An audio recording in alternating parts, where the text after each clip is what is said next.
আসসালামু আলাইকুম, মলি স্বপ্ন পেজ থেকে মলি। আজকে রান্না করব পেঁপে দিয়ে মুরগির ঝোল। তো চলেন রান্নায় চলে যাই।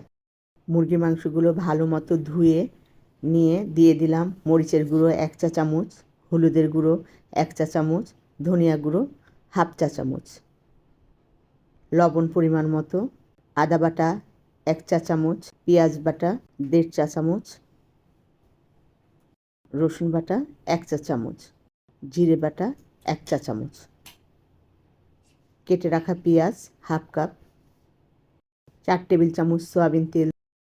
মশলা দিয়ে মাখিয়ে রাখবো মুরগির মাংসগুলো 7 থেকে 8 মিনিট। কড়াইয়ে 1/2 কাপ সয়াবিন তেল দিয়ে দিলাম। তেলটা গরম হয়ে আসলে কেটে রাখা পেঁপেগুলো দিয়ে দেব। সামান্য লবণ, সামান্য হলুদের গুঁড়ো দিয়ে পেঁপেগুলো ভাজতে থাকবো। পেঁপেগুলো ভাজা হয়ে গেছে, তুলে নিলাম। পেঁপে ভাজা তেলের মধ্যে 1/2 কাপ পেঁয়াজ গোটা মশলা দিয়ে দিলাম।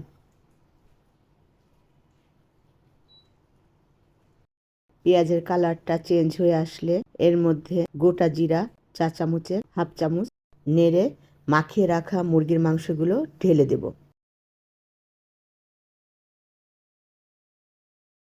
10 থেকে 12 মিনিট মুরগির মাংসগুলো কষিয়ে নিয়েছি।